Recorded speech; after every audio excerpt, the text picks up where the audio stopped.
Assalamualaikum warahmatullahi wabarakatuh. Bismillahirrahmanirrahim. Alhamdulillahirabbil alamin.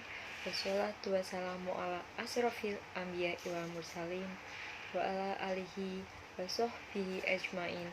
Amma ba'du. Nahmaduhu wa nasta'inuhu wa nastaghfiruhu wa na'udzu billahi min syururi anfusina wa min sayyiati amalina. Min yahdillah fala mudhilahu wa min yuhdilahu hadiyalahu.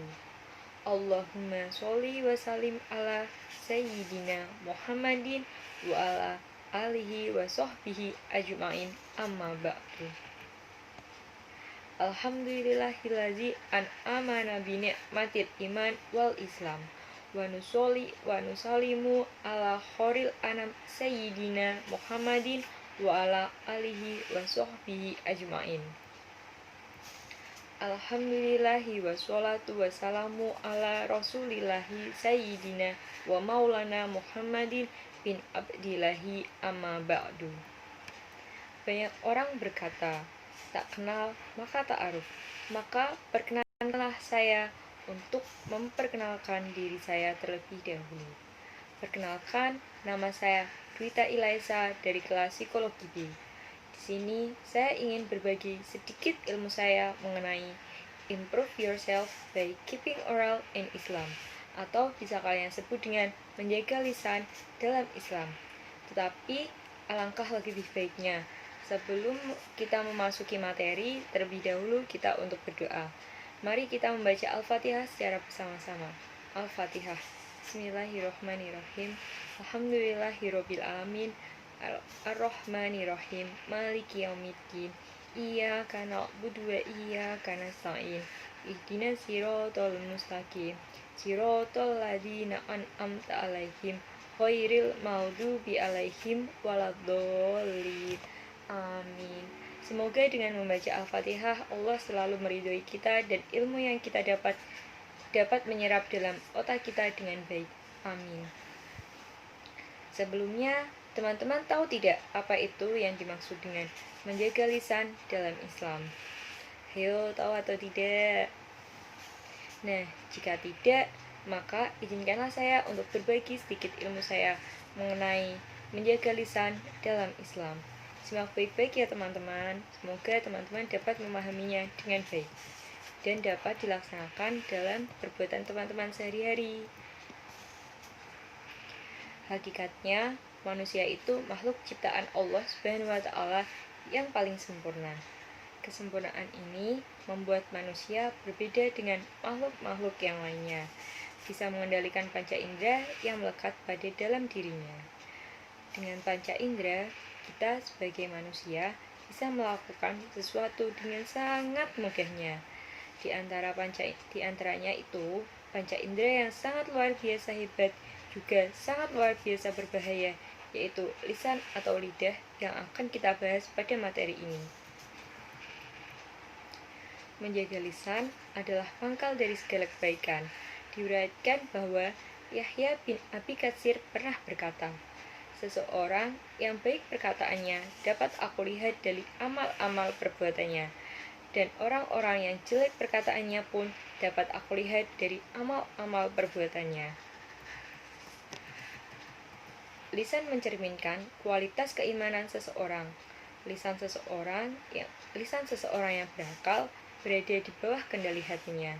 Sebaliknya, orang yang bodoh hatinya berada di bawah kendali lisannya.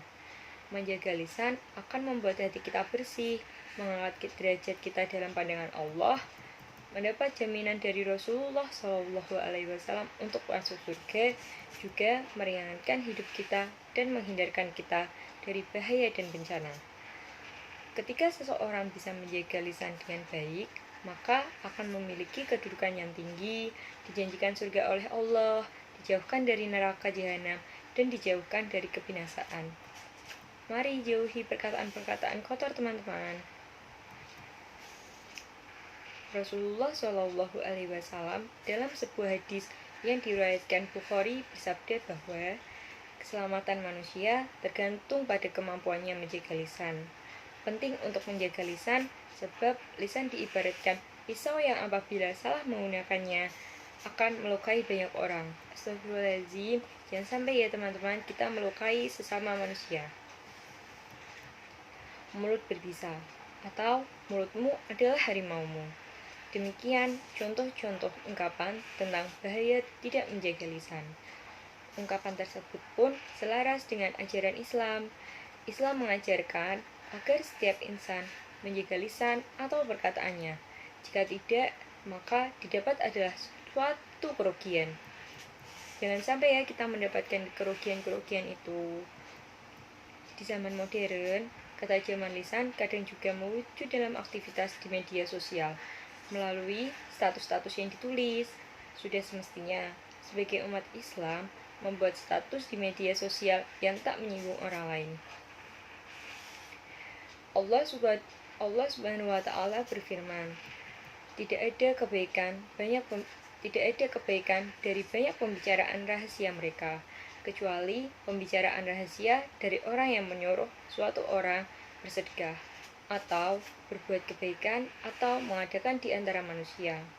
Barang siapa berbuat demikian karena mencari keridhaan Allah, maka kami akan memberinya pahala yang besar. Terdapat dalam Quran Surat An-Nisa ayat 114.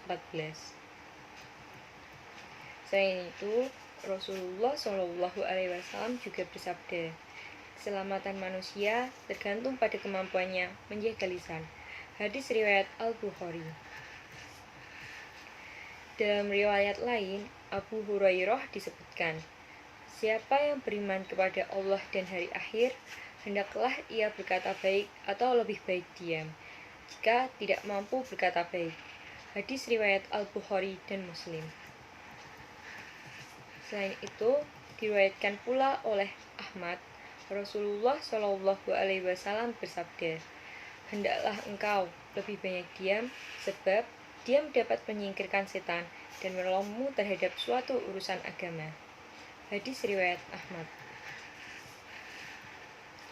Allah memperingatkan, terdapat malaikat yang mencatat setiap ucapan manusia, yang baik maupun yang buruk. Allah Ta'ala berfirman, tiada suatu ucapan pun yang diucapkan, melainkan ada di dekatnya malaikat pengawas yang selalu hadir. Terdapat dalam pundak kita, di pundak kiri, dan pundak kanan. Terdapat pada Quran Surat Qaf ayat 18. Kamu sekali-kali tidak dapat bersembunyi dari kesaksian pendengaran, penglihatan, dan kulit muka padamu. Quran Surat Fussihat ayat 22.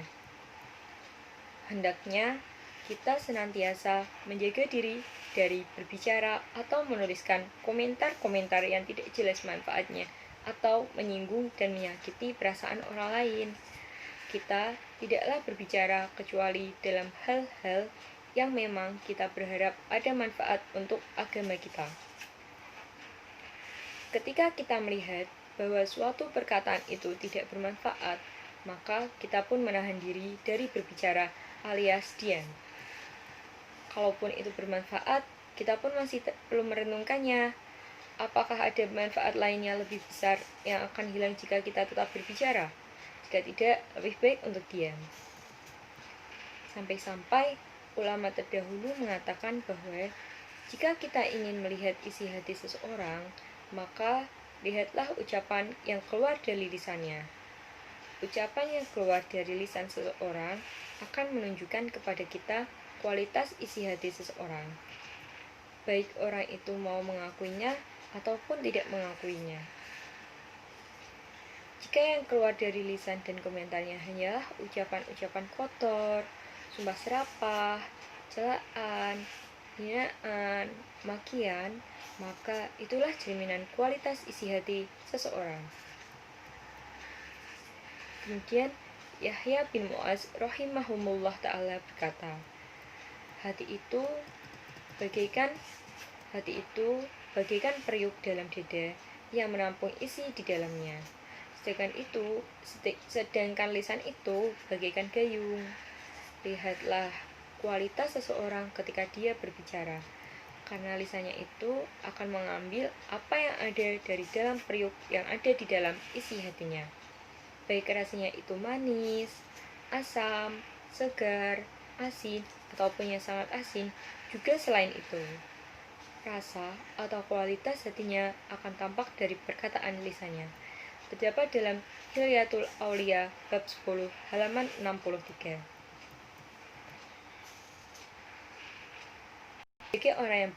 Sebagian orang bersikap ceroboh dengan tidak memperhatikan apa yang keluar dari lisan dan komentar-komentarnya. Padahal bisa jadi ucapan lisan itu akan mencampakkan dia ke jurang neraka sejauh jarak timur dan jarak barat. Astagfirullahaladzim. Jauhi perkataan-perkataan yang buruk ya teman-teman, agar kita terhindar dari neraka-neraka jahanam itu.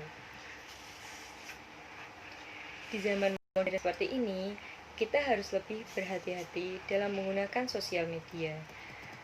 Ayo, siapa di sini yang dalam menggunakan sosial media masih suka sembarangan? Hati-hati ya. Betapa banyak kita ceroboh dalam memposting, berkomentar di sana-sini, namun tulisan itu berbuah suatu penyesalan.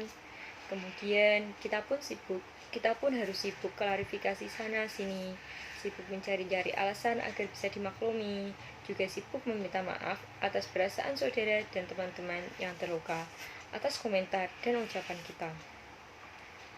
Sesuatu yang seharusnya tidak terjadi ketika kita selalu menimbang dan berpikir atas setiap ucapan dan komentar yang hendak kita ucapkan dan tuliskan.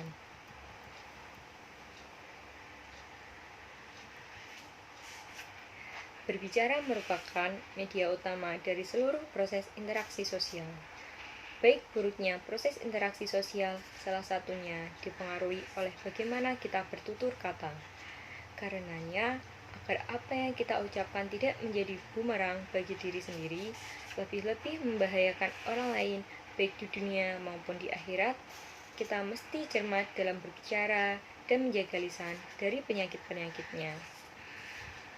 Berikut, saya akan menceritakan beberapa penyakit lisan. Di antaranya, sebelumnya, teman-teman jangan lupa untuk menghindari penyakit lisan ini ya. Yang pertama, perkataan syirik kepada Allah. Rasulullah Shallallahu Alaihi Wasallam bersabda, janganlah engkau menjadikan si fulan sebagai sekutu bagi Allah. Dalam ucapan-ucapan tersebut, semua ucapan ini adalah perbuatan yang syirik. Hadis riwayat Ibnu Abi Hatim. Al-Hafidz Ibnu Rajab mengatakan, sesungguhnya maksiatnya perkataan termasuk di dalamnya adalah syirik, di mana hal itu merupakan dosa yang paling besar di sisi Allah Azza wa Jalla, dan termasuk di dalamnya adalah mengucapkan perkataan terhadap Allah tanpa dasar ilmu. Kedua, mengucapkan perkataan terhadap Allah tanpa didasari oleh ilmu. Menurut penjelasan Ibnul Qayyim rahimahumullah, bahwa mengucapkan perkataan terhadap Allah tanpa didasari oleh ilmu bisa menjadi sebab jatuhnya seseorang ke dalam sebuah kesyirikan. Berikut terdapat beberapa contoh. Ini merupakan perkara-perkara yang termasuk dalam perkataan terhadap Allah tanpa didasari oleh ilmu, yaitu pertama, membantah nas-nas Al-Quran dan hadis dengan rasio. Yang kedua, tergesa-gesa membuat pernyataan tanpa dasar ilmu.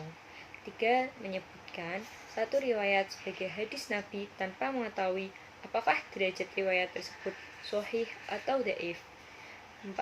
Menganggap salah pendapat imam-imam mujtahid. Selanjutnya, mengatakan sesuatu yang dinisbatkan pada agama Islam atas dasar hawa nafsu, dan prasangka. Yang ketiga ada penyakit berdusta, yaitu mengatakan sesuatu yang berbeda dengan kenyataan yang sebenarnya. Keempat, berhibah. Hayo, siapa nih yang masih suka berhibah? Jauhi ya penyakit ini. Berhibah yaitu menceritakan hal seseorang yang tidak ia sukai kepada orang lain. kelima ada mengucapkan perkataan yang batil atau diam dari kebenaran. Jadi orang ini tuh lebih memilih untuk diam daripada mengatakan sesuatu yang baik dan yang ia ketahui. Keenam, penyakit keenam adalah memberikan kesaksian palsu. Ketujuh, memfitnah, yaitu perkataan bohong yang disebarkan dengan maksud menjelekkan seseorang. Kedelapan, bersumpah selain Allah, seperti bersumpah dengan nama ayah, bersumpah dengan amanah, dan lain-lain. Nabi SAW bersabda, barang siapa bersumpah dengan selain Allah, maka dia telah kafir atau berbuat syirik. Terdapat dalam hadis riwayat Abu Daud nomor 2829, At-Tirmizi nomor 1535, dan dinyatakan sahih oleh Al-Albani dalam Sahih Al-Jami' nomor 6204. 9. Mencaci maki, menghina, dan mengolok-olok orang beriman. Selanjutnya, melaknat atau mengutuk orang lain tanpa dasar ilmu. Sabit bin Abdul Dahlak radhiyallahu anhu berkata, Rasulullah SAW bersabda, siapa yang melaknat seorang mukmin, maka ia seperti membunuhnya. Terdapat dalam hadis riwayat Bukhari. Jadi, setelah mengetahui beberapa penyakit-penyakit dalam perbuatan syirik itu, sebaiknya teman-teman segera menghindari dan menjauhi penyakit-penyakit itu supaya selamat dalam dunia dan akhirat. Semoga kita selalu dalam lindungan Allah Subhanahu wa taala. Amin. Dalam kitabnya Ihya Ulumuddin, Imam Al-Ghazali mengemukakan ada 14 macam bahaya lidah yang harus diperhatikan oleh kita semua. Pertama, perkataan yang tidak bermanfaat yang bisa membuat hati kita kasar. Kedua, mereka yang banyak omong, maka ia banyak bohong. Jadi teman-teman lebih baik diam ya daripada banyak omong tetapi berbohong. Ketiga, orang-orang yang beromong kosong. Padahal ciri-ciri orang beriman adalah mereka yang senantiasa menghindarkan diri dari perkataan dan perbuatan yang tidak bermanfaat. Keempat, menyebabkan pertengkaran dan dendam kesumat, yaitu dendam yang terus-menerus terjadi dalam diri kita dan hati kita. Jadi kita sebaiknya menghindarkan diri dari dendam kesumat dan menghindarkan diri dari perbuatan yang menyebabkan seseorang membenci kita dan dendam kepada kita sampai tua nanti. Bahkan bisa loh sampai kita telah meninggal nanti. Kelima, banyak bicara akan menimbulkan permusuhan antar kelompok dan golongan. Keenam, mereka yang berbohong dengan mengaku sebagai pakar suatu bidang. Ketujuh, ucapan yang mengandung hujatan dan cacian. Kedelapan, ucapan yang mengutuk seseorang atau suatu golongan. Kesembilan, ungkapan syair atau nyanyian porno yang membangkitkan nafsu kebinatangan seseorang. Kesepuluh, senda gurau dengan memperolok-olok orang lain. Rasulullah SAW bersabda, sesungguhnya mereka yang menertawakan teman-temannya, mereka akan jatuh ke dalam neraka, habis jatuh dari bintang surya. Ke-11, mengajak orang lain. Allah berfirman, hai orang-orang yang beriman, janganlah suatu kaum merendahkan atau menertawakan kaum yang lain. Boleh jadi yang ditertawakan itu lebih baik dari mereka yang menertawakan. Jangan pula sekelompok wanita itu menertawakan kelompok wanita lain. Boleh jadi yang diperolok-olok itu lebih baik dari mereka, dan janganlah kamu mencela dirimu sendiri, dan janganlah kamu memanggil dengan gelar-gelar yang buruk. Terdapat dalam Quran Surat Hujurat ayat 11.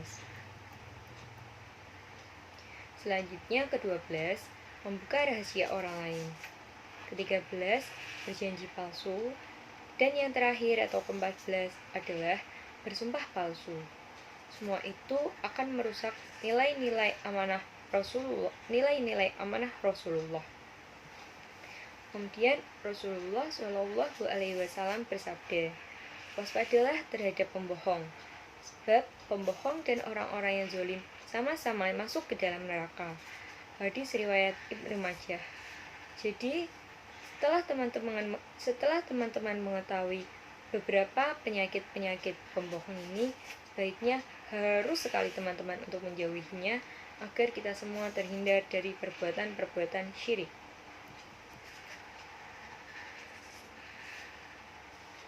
Seorang sahabat Rasulullah Shallallahu Alaihi Wasallam pernah bertanya kepada Rasulullah, apa penyebab terbesar orang-orang masuk neraka? Kemudian Nabi pun menjawab, karena lidah dan kemaluannya. Jadi kita semua harus selalu menjaga lidah dan kemaluannya, seperti tidak berucap bohong, tidak mengolok-olok orang lain, tidak bersumpah palsu, dan lain sebagainya. Terdapat dalam hadis riwayat Tirmizi. Berdisiplin menjaga lisan dari perkataan dan ucapan yang sia-sia, kotor, dan menyakitkan adalah bentuk gerbang pembentukan karakter baik kepada anak. Banyak karakter-karakter buruk atau negatif karakter yang muncul dan terbentuk disebabkan oleh lisan yang tidak terjaga. Misalnya, karakter tidak jujur muncul akibat terlalu banyak bicara yang tidak sesuai atau janji-janji manis lisan yang tidak ditepati, sehingga akhirnya membuatnya melakukan suatu kebohongan. Perilaku tidak jujur atau suka berbohong adalah pangkal terjadinya karakter-karakter buruk yang lain, seperti menipu, berkhianat, dan lain sebagainya. Kebiasaan berbohong akan membentuk karakter tidak jujur, dan karakter ini pangkalnya muncul dari lisan yang tidak terjaga. Jadi kita semua harus sangat wajib menjaga lisan kita supaya terhindar dari perbuatan-perbuatan buruk yang sangat dibenci oleh Allah dan Rasulullah, agar kita kelak nanti akan masuk surga bersama-sama ya teman-teman. Adapun suatu psikologi mengatakan bahwa setiap kata yang diucapkan seseorang tidaklah hadir menyendiri dalam sebuah ruang kosong, tapi ia hadir dalam sebuah ruang aktivitas di mana terjadi proses dialogis di dalamnya. Oleh karena itu, setiap kata yang diucapkan seseorang tentu mempunyai implikasi retorik, karena ketika hadir dalam sebuah ruang publik, kata-kata yang diucapkan bisa bernilai baik atau buruk, benar atau salah, jujur atau bohong. Bahkan, kita dapat menilai berkualitaskah kata-kata itu atau tidak. Jadi, jika ingin dipandang baik dan mempunyai akal yang baik, kita selalu menjaga lisan agar kita selalu dipandang baik oleh orang-orang. Berbicara sejatinya merupakan hasil dari serangkaian aktivitas berpikir seseorang yang kemudian dituangkan dalam medium lisan ataupun tulisan.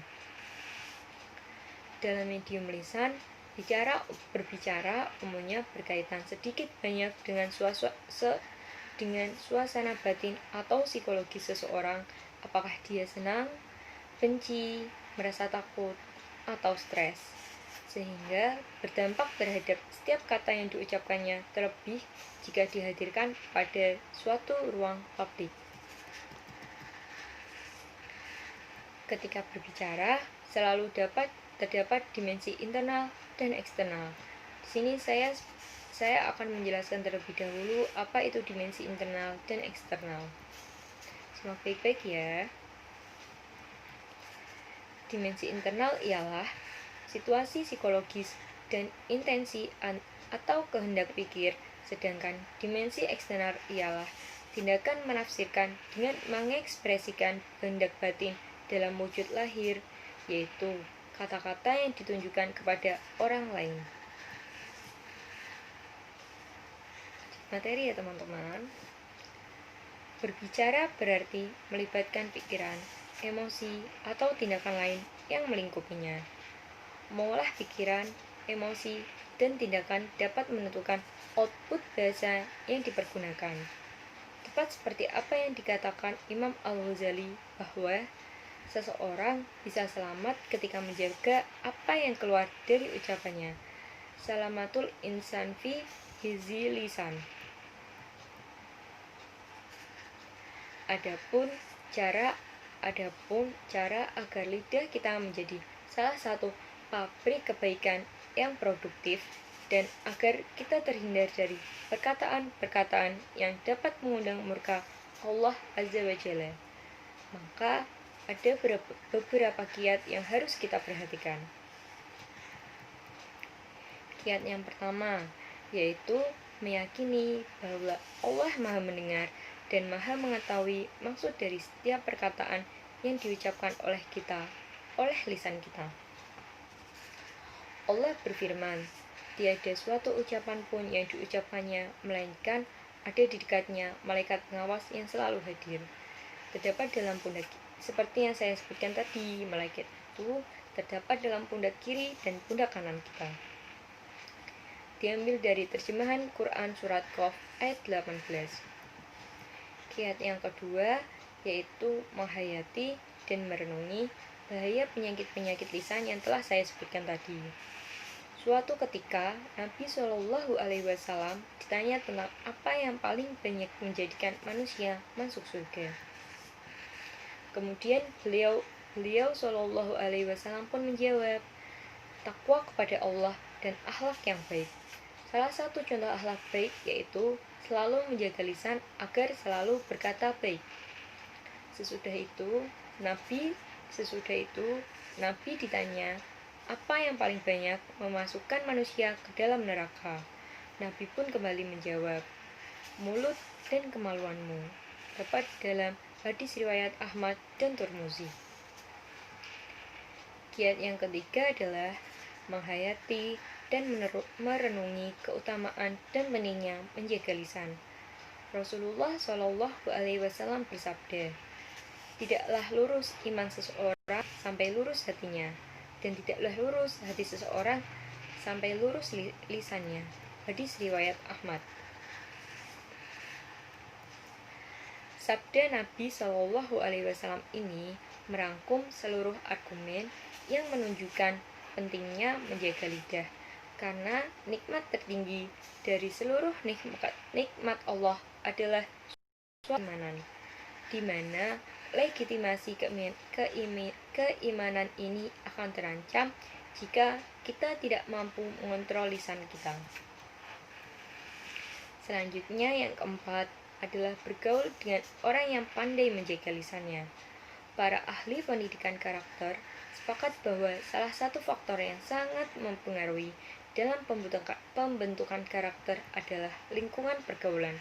Jadi sebaik-baiknya kita dalam pergaulan harus mencari teman yang baik akhlaknya, karena teman sangat mempengaruhi gimana sifat dan kepribadian kita ke depannya. Jika kita ingin memiliki kepribadian yang baik, carilah teman-teman yang memiliki kepribadian dan akhlak yang baik. Insya Allah kita akan tertular menjadi seseorang yang memiliki akhlak yang baik. Kiat yang kelima adalah berpikir terlebih dahulu sebelum berbicara. Apakah perkataan tersebut mengandung manfaat ataukah sebaliknya mengandung mudarat? Jika perkataan tersebut diprediksi menimbulkan mudarat atau tidak ada manfaatnya sama sekali, maka yang terbaik adalah kita sebaiknya untuk diam. Umar bin Khattab radhiyallahu anhu memberikan beberapa tips sederhana dengan nasihatnya. Barang siapa banyak berbicara, maka akan banyak tergelincirnya. Barang siapa banyak tergelincirnya, maka banyaklah dosanya. Dan barang siapa banyak dosanya, maka neraka lebih pantas untuknya. Astaghfirullahaladzim, semoga kita semua dijauhkan dari api neraka ya teman-teman, dan didekatkan dengan surga Allah Subhanahu wa Ta'ala. Oleh karena itu, sudah sewajibnya tiap muslim menjaga lisan dengan baik. Lisan merupakan karunia Allah yang semantasnya digunakan sebaik-baiknya untuk mendorong kepada kita kebaikan dan menjauhkan kepada kita suatu keburukan. Banyak berkata yang baik Jangan banyak bicara yang tidak bermanfaat karena hanya akan membuat hati menjadi keras. Jika tidak mampu berkata baik, maka lebih baik diam. Dan diam merupakan pilihan yang paling bijak dan menyelamatkan baik di dunia maupun di akhirat.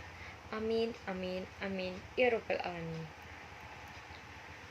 Jadi, kesimpulannya yaitu, sudah sepatutnya kita sebagai umat muslim menjaga lisan kita.